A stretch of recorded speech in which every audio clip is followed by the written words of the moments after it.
안녕하십니까.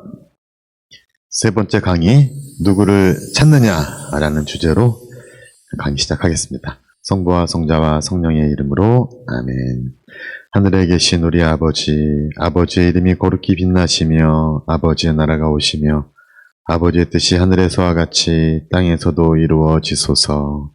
오늘 저희에게 일용할 양식을 주시고 저희에게 잘못한 일을 저희가 용서하오니 저희 죄를 용서하시고 저희를 유혹에 빠지지 않게 하시고 악에서 구하소서.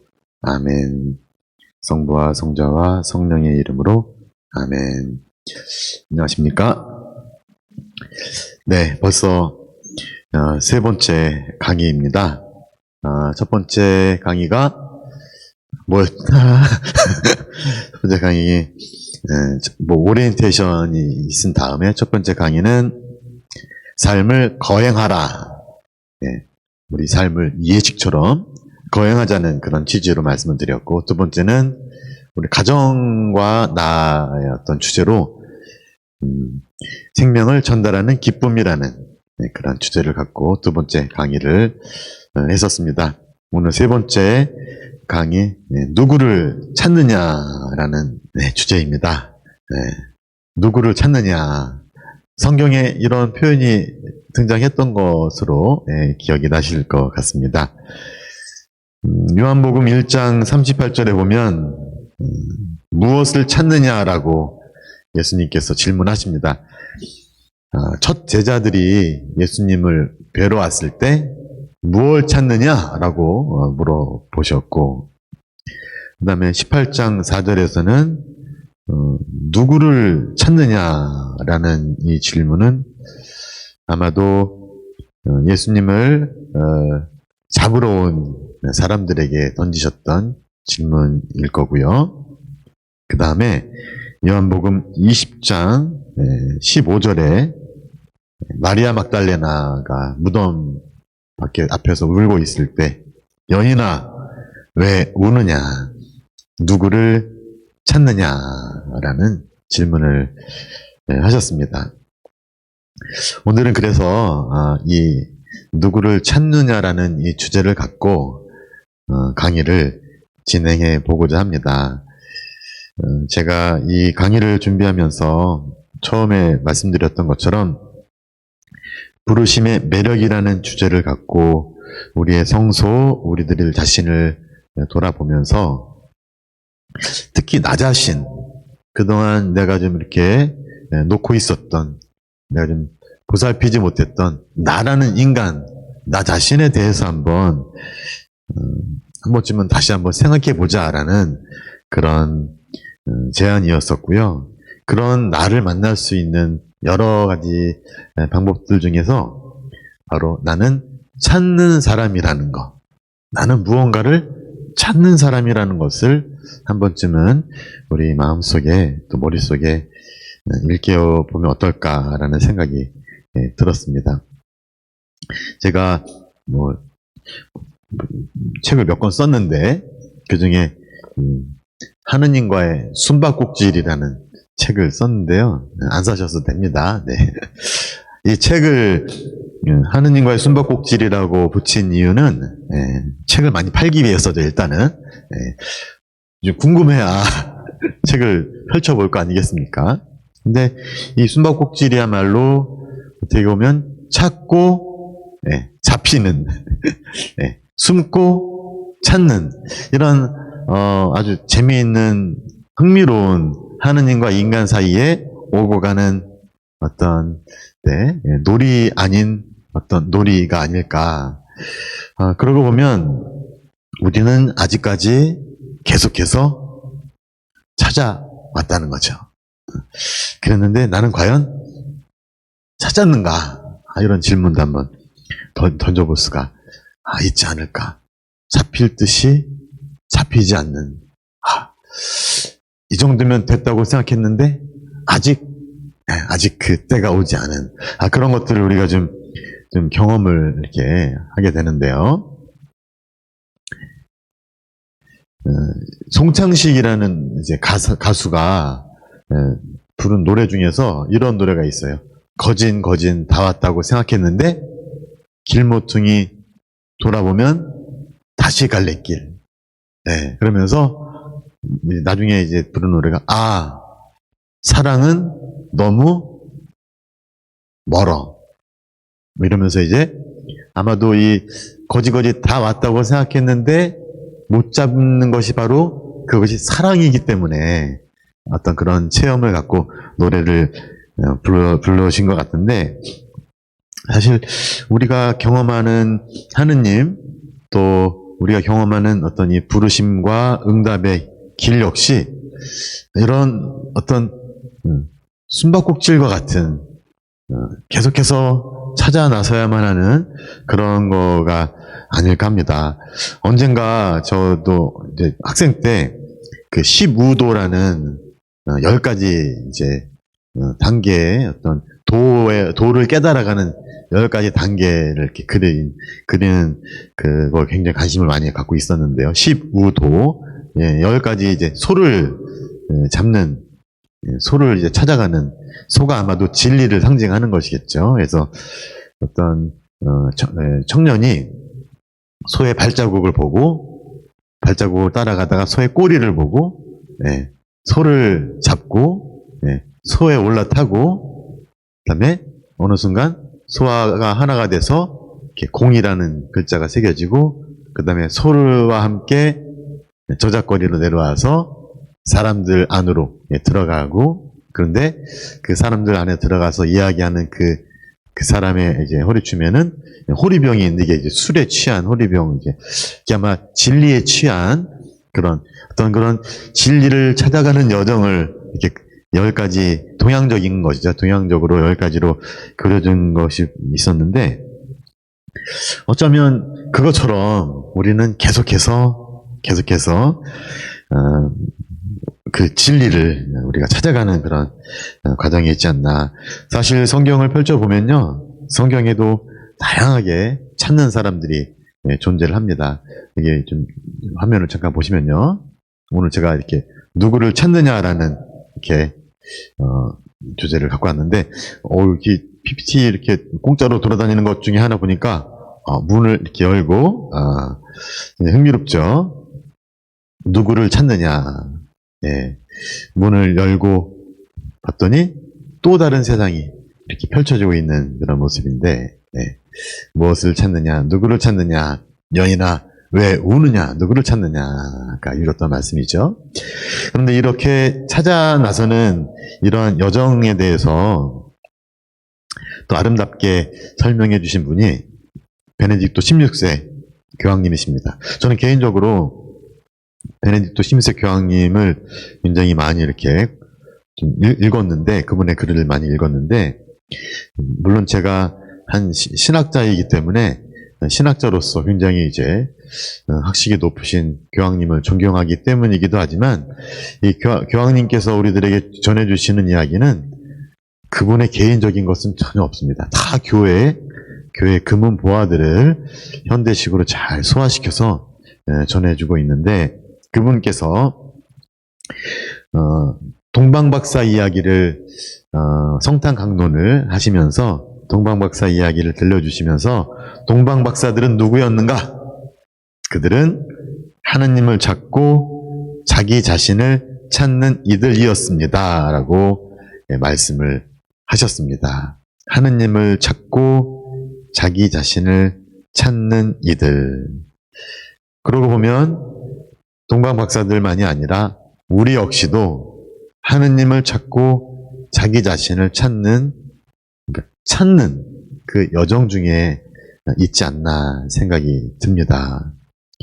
이 동방박사들의 이야기가 저에게는 굉장히 많이 이렇게 울림이 있었어요. 그래서 프랑스에 있을 때 한 성당의 구유의 모습인데, 벌써 동방의 박사들도 예물을 드리러 오셨죠. 지난주 주일이 주님 공연 대축일이었는데, 동방의 박사들이 왜 저에게 흥미로웠냐면, 그들이 겪었던 그 일들이 우리들이 정말로 각자의 삶에서 겪어야만 하는 겪게 되는 일들이었기 때문이죠. 그렇게 보면 그들이 걸었던 그 길은 하나의 어떤 영적인 그런 길이 아니었을까.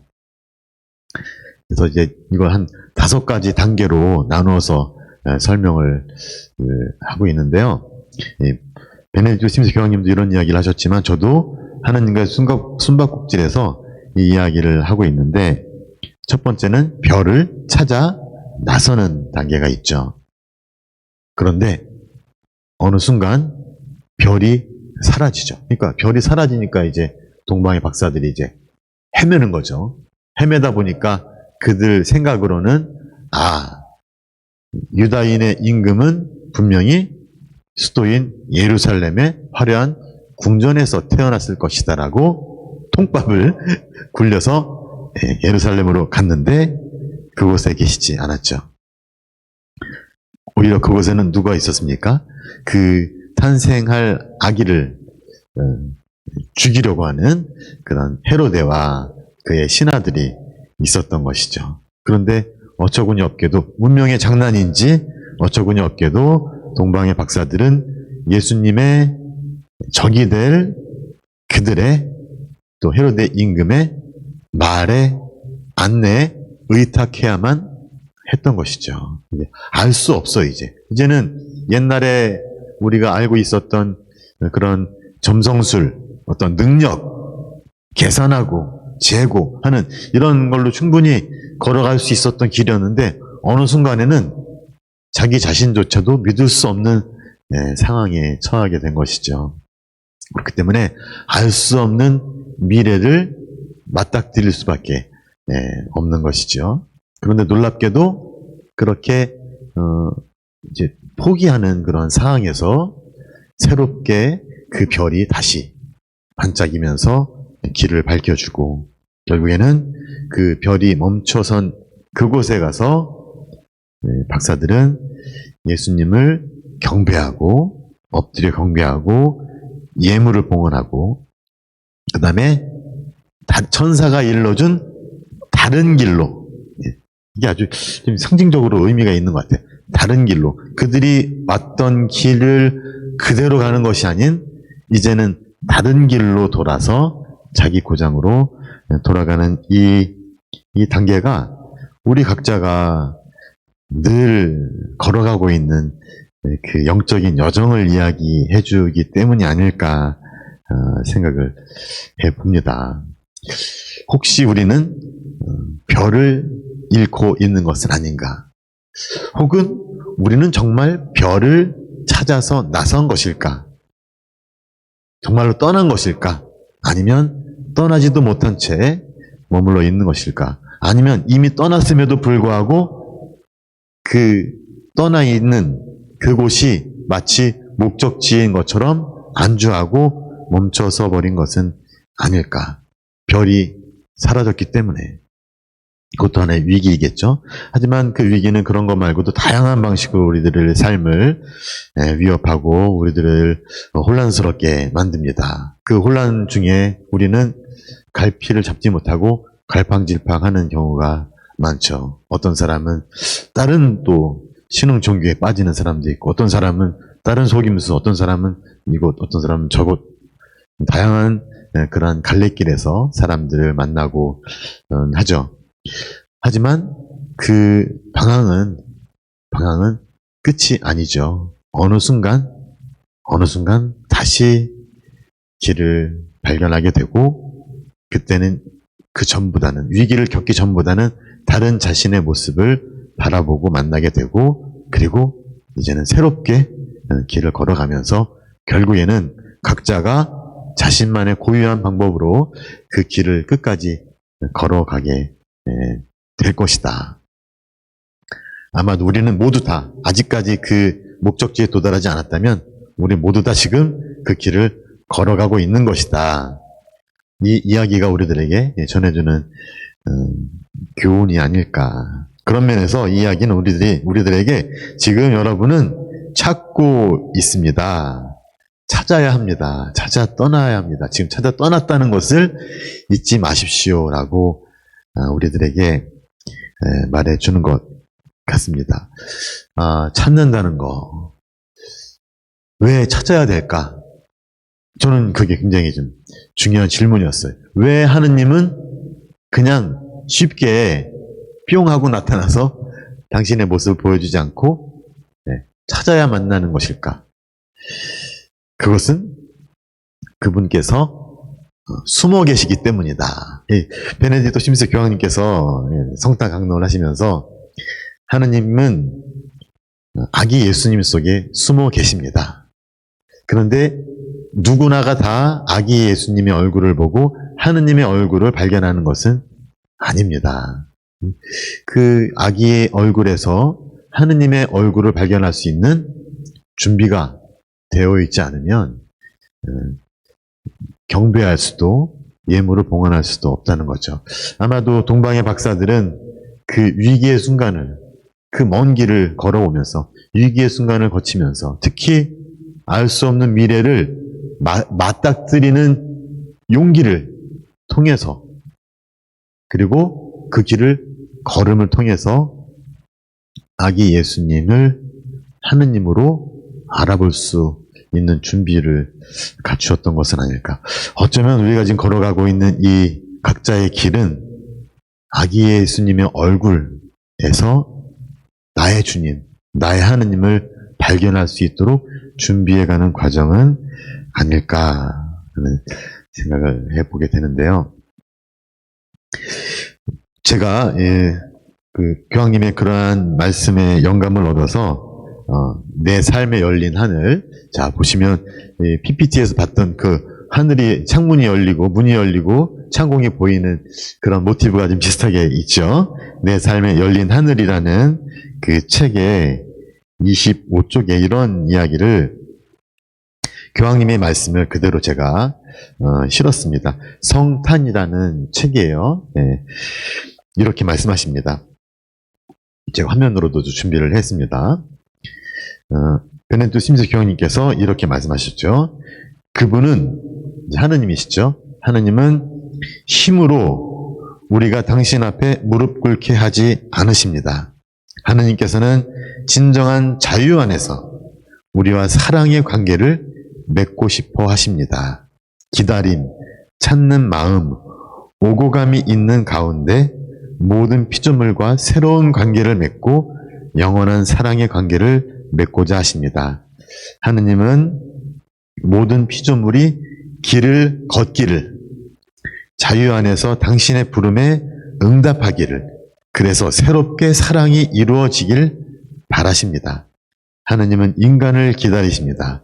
우리 모두가 자유의 경험을, 사랑의 근원이신 주님의 부르심에 응답하며 선해질 때 느끼는 기쁨의 경험을, 이 모든 천상의 경험을 하길 바라십니다. 결국에 하느님께서 숨어 계신 이유는 우리와 살아있는 사랑의 관계를 새롭게 맺으려고 하시는 것이고요. 결국에 그러기 위해서 우리는 찾아 나서야 한다는 것이죠. 찾아 나설 때 우리는 그 사랑의 길을 발견할 수 있고 하느님을 발견하면서 누리는 기쁨을 경험할 수가 있다는 것. 그런 면에서 나는 정말로 누구를 찾고 있는가? 아까 예수님이 던져진 질문이죠. 무엇을 찾고 있는가? 누구를 찾고 있는가? 우리 스스로에게 한번 던져보아야 하지 않을까 생각이 듭니다. 그런데 이 찾는다는 이 모티브에서 제일 중요한 건 뭐냐면 이미 우리를 찾아오셨다는 거죠. 네. 성탄이 우리들에게 전해주는 가장 중요한 메시지는 뭐냐? 이미 그분께서 우리를 찾아오셨다라는 메시지입니다. 그렇기 때문에 하느님이 숨어 계신 곳은 그 어느 곳도 아닌 바로 나 자신이고 나 자신의 삶이라는 거죠. 내 안에 숨어 계신 하느님이기 때문에 그래서 그분을 찾아 떠난다는 것은 정말로 그냥 배낭 메고 이렇게 막 아무데나 떠나는 것이 그런 어떤 물리적인 그런 떠남이 아니라 나를 찾아오신 내 삶을 방문하신 하느님을 찾아 나서는 것. 다시 말하면 내 삶 구비구비에서 나에게 손을 내미시고 말씀을 건네신 하느님을 찾는 것이 이 이야기를 풀어가는 실마리라는 거죠. 언제 나에게 말씀을 건네시고 언제 나에게 손을 내미셨는가?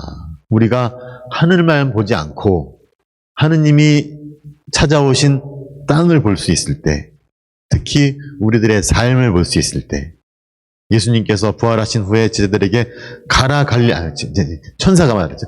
가라 갈릴레아로, 거기서 주님을 만나 뵐 수 있을 것이다라고 얘기한 것처럼 그 갈릴레아, 인간의 모든 것이 존재하는, 희로애락이 존재하는 그 삶의 현장으로 우리가 눈을 돌릴 수 있을 때, 내가 살고 있는 바로 그곳, 그리고 그곳에서 만나는 수많은 얼굴들, 수많은 만남들, 수많은 관계들, 그것들을 내가 다시 바라볼 수 있을 때 아마도 나는 거기에서 그동안 보지 못했던 하느님의 내민 손을, 그동안 듣지 못했던 하느님의 건네시는 말씀을 들을 수 있지 않을까 생각합니다.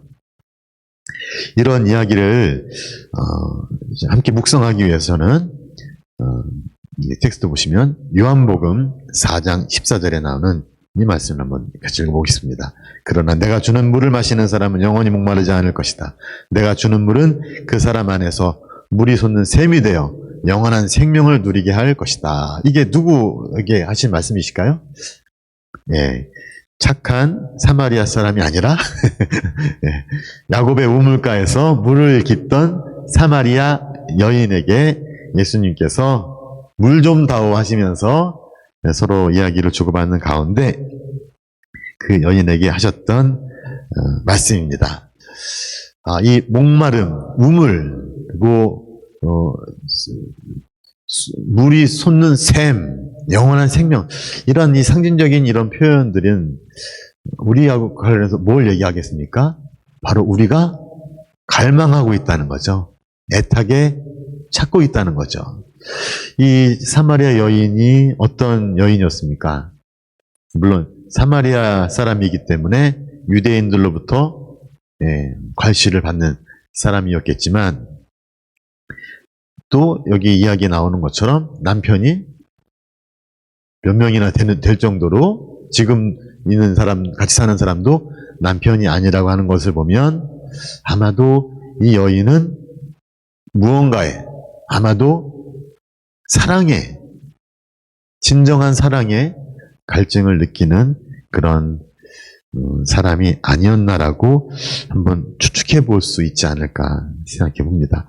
혹은 요한복음, 같은 요한복음이죠. 요한복음 8장에 나오는 이 말씀, 여러분들 기억하시겠죠? 너희 가운데 죄 없는 자가 먼저 저 여자에게 돌을 던져라. 저 여자가 누구였습니까? 가늠하다 붙잡혀온 여인이었죠. 당시에 그런 경우에는 돌에 맞아 죽게 되는 그런 어떤 심각한 상황이었는데, 심각한 처지였는데, 아마 이 여인도 아마도 진정한 사랑을 찾고 있었던 사람은 아니었을까, 진정한 사랑을 목말라 하는 사람은 아니었을까라는 생각을 해보게 됩니다. 이 가늠한 여인이 우리들에게 주는 메시지가 굉장히 여러 가지가 있는데, 특별히 어떤 이런 게 있지 않습니까? 어떤 곳을 가든 늘 희생양을 만들어 버리는, 희생양을 만들고 그 희생양에게 모든 죄를 뒤집어 씌우는, 그래서 그 공동체의 평화가 찾아오게 되는, 이거 이제 인류학자라든가 이런 학자들이 각 문화, 여러 문화에서 발견되는 어떤 그런 희생양이라는 그런 현상을 발견하면서 어떤 이론을 만들었는데, 이 여인도 아마도 그런 식으로 모든 사람의 죄를 짊어질 희생양으로 이렇게 끌려온 것은 아닐까라는 생각도 해보게 되는데요. 근데 아무튼 이야기에서 굉장히 중요한 건 뭐냐면, 예수님에게 있어서 고민거리는 뭐냐면, 이 여인을 향한 손가락질이, 이 공통된 손가락질이 어떻게 하면 서로에게 향하게 할 수 있을까? 그래서 아마도 예수님께서 앉아서 땅바닥에 뭔가를 쓰시지 않으셨을까? 뭐 저의 추측입니다만, 아무튼 그러므로 인해서 특히 이 말씀, 너희 가운데 죄 없는 자가 먼저 저 여자에게 돌을 던져라, 이 말씀을 통해서 사람들은 어느 순간 어느 누가 자기를 향해서 손가락질을 하고 있다는 것을 깨닫게 되고, 그리고 내가 그 누군가를 향해서 손가락질을 할 만큼 그렇게 의로운 사람이 아니라는 자각을 하게 되고, 결국에는 가장 나이가 많은 분부터 먼저 그 자리를 떠나게 되었다는 이야기죠. 근데 이 이야기의 가장 클라이막스는 바로 이 부분이죠. 아무도 없느냐? 돌을 던진 사람이 아무도 없습니다. 예수님께서 나도 너를 단죄하지 않겠다. 가거라. 그리고 이제부터 다시는 죄를 짓지 마라. 이 말씀, 단죄하지 않는다. 단죄가 아니라 용서로 대함으로써, 그리고 다시는 죄를 짓지 마라. 너는 죄보다 더 소중하다. 더 고귀하다. 그러니 너의 삶은 이제 하느님의 축복이 함께할 것이고 하느님의 자녀로 살라는 그런 축복을 주시는 그런 장면인 거죠.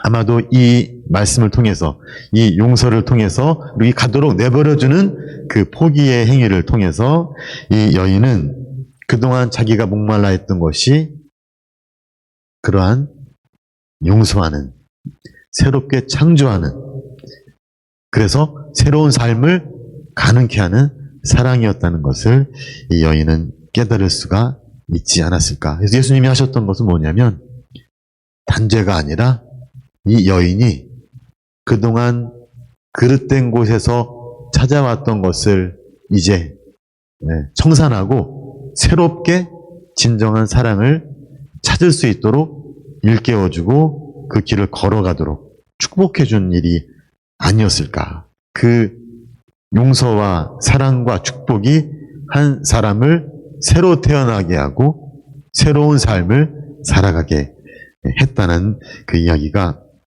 나오는데, 이렇게 연결이 되는데요. 그런 면에서 야곱의 우물가의 사마리아 여인도 그렇고 가늠한 여인도 그렇고 결국에 이 여인들은 우리 진정한 사랑을 찾는, 진정한 사랑을 갈망하고 목말라하는 우리들의 모습을 그대로 반영해 주는 것은 아닐까 생각을 해봅니다. 그런데 제가 프랑스의 그 생활성가에서 이런 가사를 좀 본 적이 있어요. 창조 시편이라는 노래가 있는데 그 노래에서 이런 부분이 있습니다. 일으켜주고 다시 덮여주는 사랑의 눈길이라는 부분이 있습니다. 예수님께서 이 두 여인을 향해서, 두 여인뿐만 아니라 그분의 제자들을 향해서 가지셨던 그 사랑의 눈길, 그 사랑의 눈길이 그것을 받아들이는 사람으로 하여금 자신을 새로운 눈으로 바라보게 하는 힘이 있다는 것이죠. 그런 면에서 이 사랑의 눈길을 통해서 한번 우리 각자의 삶을 바라보면 어떨까 생각해 봅니다. 우리가 아직까지 살아온 삶, 우리는 무엇을 찾아왔고 지금 무엇을 찾아가고 있는가? 어떤 사람에게는 내가 지금 어디로 가는지 모르겠어. 나는 지금 실패한 것은 아닐까? 나는 지금 아무런 의미도 느끼지 못해. 아무런 열망도 열정도 없어. 내가 지금 살고 있는 이 생활, 이 수생활이 될 수도 있고 사제생활이 될 수도 있고 한 일반 사람의 삶이 될 수도 있을 텐데, 가정생활이 될 수도 있고요. 아무튼 나는 혹시 실패한 것은 아닐까? 난 혹시 잘못 살아온 것은 아닐까? 아마도 가늠하다 붙잡혀온 여인이 스스로에게 가지고 있었던 그런 부정적인 시선, 남들로 인해서 자기도 모르게 갖게 되었던 그 부정적인 시선으로 나 자신을 우리는 바라보고 있는 것은 아닐까. 그런데 오히려 여기 나오는 것처럼 일으켜주고 다시 덮여주는, 뜨겁게 해주는 그 사랑의 눈길로 주님께서 나를 바라보고 계시다는 것. 그리고 내가 그 눈길로 나를 바라볼 수 있다는 것을 깨달을 수 있다면 나는 나의 삶을 다시 보고 다시 시작할 수 있지 않을까라는 생각이 듭니다. 특히 나를 찾아오신 주님, 그리고 이미 먼저 나에게 다가와서 나의 모든 죄를 용서해 주시고 나의 삶을 축복해 주시는 분, 이미 내 안에서 나와 함께 숨쉬고 나와 함께 괴로워하고 나와 함께 목말라 하면서 내가 이 길을 조금 더 용기를 내서 걸어갈 수 있도록 끊임없이 영감을 불어넣어 주시고 재촉하시는 그 분을 내 안에서 다시 한번 만날 수 있다면, 그리고 그분의 그 사랑이 그 어떠한 것도 남기지 않고 아낌없이 내어주는 사랑이라는 것, 그리고 속이지도 않고 숨기지도 않고 이미 나를 위해서 모든 것을 아끼지 않고 내어주신 사랑의 주님이라는 것을 내가 내 안에서 만날 수 있다면, 그분의 눈길을 다시 만날 수 있다면 나는 다시 찾는 사람으로 다시 일어설 수 있지 않을까. 그런 면에서 하나님께서 우리 안에서 다시 시작하자는 말씀을 우리가 귀 기울여 들으면 어떨까 합니다. 이 길에서 결코 실패란 없다는 것이죠. 방황도 없다. 우리는 우리의 모습, 우리 나름대로 우리 모습으로 찾고 있다는 것. 지금까지 잘 찾아왔고 그리고 앞으로도 잘 찾을 것이라는 주님의 그 말씀을 우리가 귀 기울여 듣고 마음을 열 수 있다면 좋지 않을까. 물론 우리들이 아직까지 살아온 또 찾아온 삶이 앞에서 만난 두 여인처럼 우리 스스로에게 실망스러운 그런 삶일 수도 있다는 것이죠. 그런 면에서는, 어떤 면에서는 나는 내가 찾아오고 내가 살아온 나 자신과 화해할 필요가 있지 않을까. 하느님의 계획은 놀랍고 커서 우리가 실패라고 하는 순간 놀랍게 새로운 길이 펼쳐지도록 이끌어주시는, 늘 새로운 시작이 가능케 하시는 분이기 때문에, 그렇기 때문에 우리는 조금 더 용기를 내서 우리가 찾는 사람이었다는 것, 지금 계속해서 찾고 있다는 것, 그리고 주님께서 다시 손을 내밀면서 함께 찾아가자고 하신다는 것을 귀 기울여 들으면서 용기를 낼 수 있으면 좋지 않을까 생각을 해봅니다.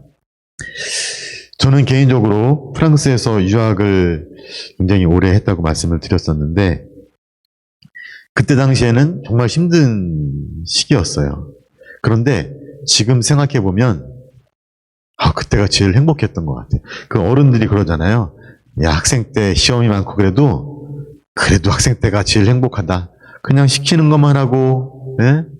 뭐 걱정이니, 그냥 시키는 것만 하면 공부만 하면 되는데 이런 이야기를 하시는데, 학생들 입장에서는 이렇게 와닿지 않는 그런 이야기지만, 저도 유학생활 때 참 앞이 보이지 않고 하루하루가 고역이었던 때가 많았는데, 지금 생각해보면 그때가 제일 행복했다는 것을 저는 인정합니다. 그때 제일 가난했어요. 그리고 가진 것도 별로 없었고, 그리고 할 수 있는 것도 별로 없었어요. 하지만 왜 행복했는가? 찾고 있었기 때문이었던 것 같아요. 찾고 있었기 때문. 뭔가를 계속해서 찾고 궁리하고 모색하는 그런 마음이었기 때문에 가난했고 순수했고 그래서 더욱 기쁜 마음을 간직할 수 있지 않았나. 그리고 저는 그때 당시 제가 찾고 있었던 것이 무엇인지를 지금 더 자세하고 더 분명하게 볼 수 있었던 것 같아요. 그게 무엇인가 하면 바로 나의 교회, 나의 하느님, 나의 양들, 주님께서 나에게 맡겨주실 그 동료들, 그 친구들을 내가 거기서 그토록 애타게 찾고 있지 않았나. 그런 면에서 저의 찾는 그런 과정은 유학을 마치고 지금 신학교에서 살고 있는 지금도 계속 된다는 거죠. 그리고 지금 제가 하고 있는 일은 찾는 사람을 양성하는 일이라는 거. 그래서 끊임없이 이 찾는 일들이 계속해서 이어지고 있는 것을 보면서 이 부르심의 매력이라는 것이 바로 그런 것이 아닐까. 어느 순간 여기까지면 됐다고 생각했는데 주님께서는 아직 아니라고 다시 한 발짝 더 나가자고 새로운 국면을 열어주시고 거기서는 또 놀라운 위기와 놀라운 도전 또 그 안에서 또 새로운 것을 배우면서 한 걸음 성장하게 되고 또 거기에 다다랐을 때 새로운 국면이 펼쳐지면서 새로운 것을 찾으라고 새로운 길을 늘 열어주시는 것에서 우리들 부르심의 매력을 한 번쯤 경험해 볼 수 있지 않을까. 이건 수도 생활을 이렇게 시작한 지 얼마 안 되시는 수녀님들부터 수도 생활을 오래 하신 수녀님들 다양하게 계신데 그분들 각자 나름대로 각자의 삶의 그런 길고 짧은 그런 여정 안에서 어떻게 하느님께서 놀랍게 그러한 새로운 국면들을 마련해 주셨는지를 우리가 돌아볼 수 있다면 우리는 지금부터 또 앞으로 가야 될 삶의 길 안에서 새롭게 또 찾는 그런 영적인 탐구의 여정을 조금 더 활기 있고 열정적으로 시작할 수 있지 않을까 생각해 보게 되는데요. 지금 우리가 살고 있는 이 코로나 시대, 저는요, 코로나가 오히려 저를 더 재촉하고 저를 더 찾는 사람이게 하는 것을 좀 새롭게 발견한 적이 있었습니다. 코로나 시대의 거리 두기가 우리들에게는 굉장히 좀 무거운 짐으로 다가오는데 오히려 저는 이 코로나 시대의 거리 두기가 우리에게 이런 질문을 던지고 있다는 거죠. 우리가 무엇을 찾아왔고 앞으로 무엇을 찾아야 될 것인가를 우리들에게 질문을 던지고 있다는 거죠. 근데 저는 그런 찾는 여정에서 가장 핵심은 바로 그 찾는 그 무언가 바로 이 누군가라는 거죠. 우리는 어떤 성공을 찾는 것도 아니고 어떤 재산을 찾는 것도 아닌 명예를 찾는 것도 아닌 우리가 찾는 것은 누군가. 그 누군가가 누구인가?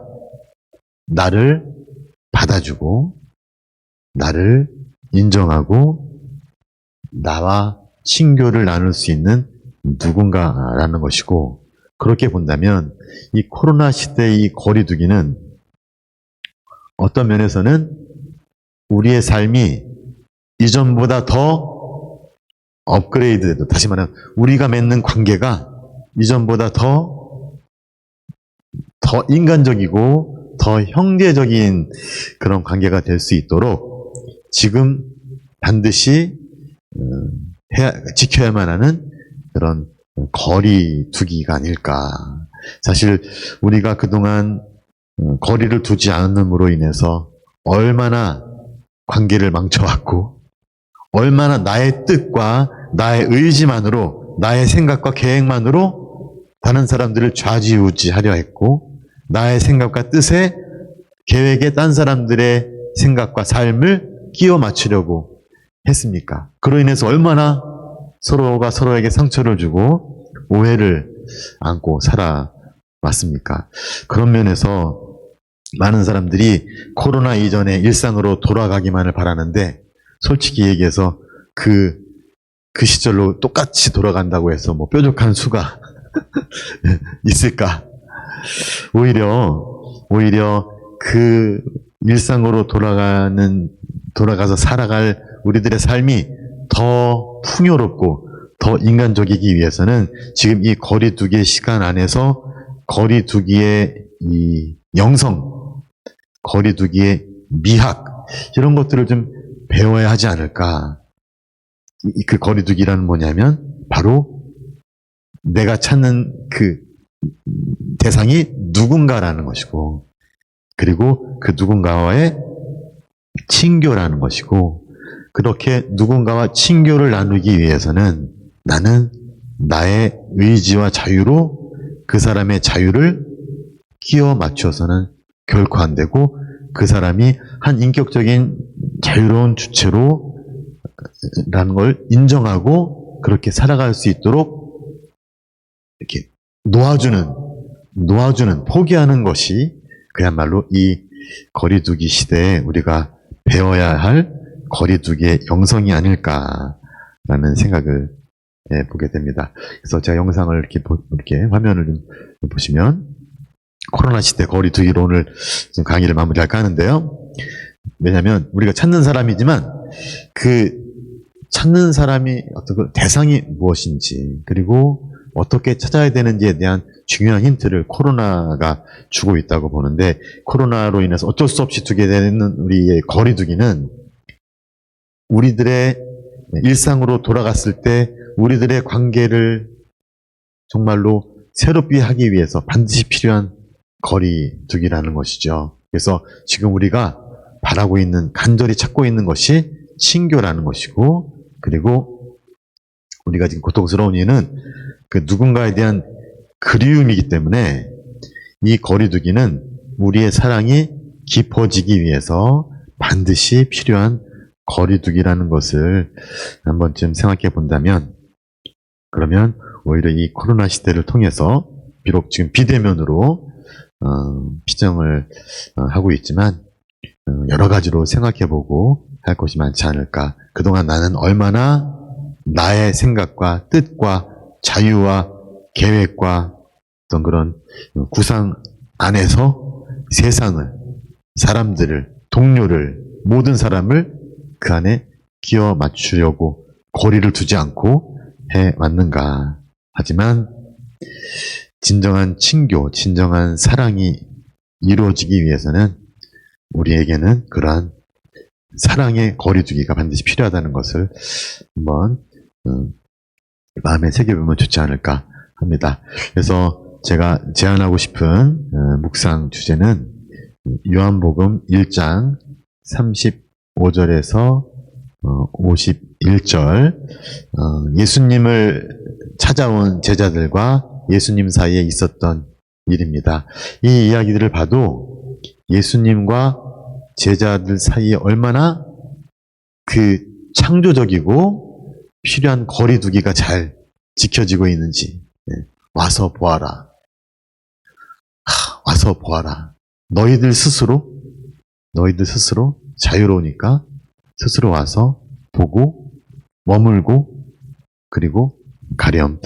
이러한 어떤 예수님과 제자들 사이의 그러한 아주 친밀하고 인격적인 그런 관계, 또 그리고 누군가를 찾고 있다는 어떤 그런 예수님의 그런 감수성, 제자들이 찾고 있는 것에 대해서 귀 기울이면서 제자들이 그 찾고 있는 것을 잘 찾아갈 수 있도록 조용히 머물면서 귀 기울여 주시는 그 예수님의 그러한 눈길, 또 믿어주고 인정해주는 눈길, 사랑의 눈길, 또 말씀, 또 고요히 머물러 주시는 그 예수님, 그분과 함께 오늘 하루를 머물면서 나는 정말 예수님의 무엇을 찾느냐라는 질문에 어떻게 답할 것인지 한번 준비하면 좋지 않을까. 그리고 나의 삶이,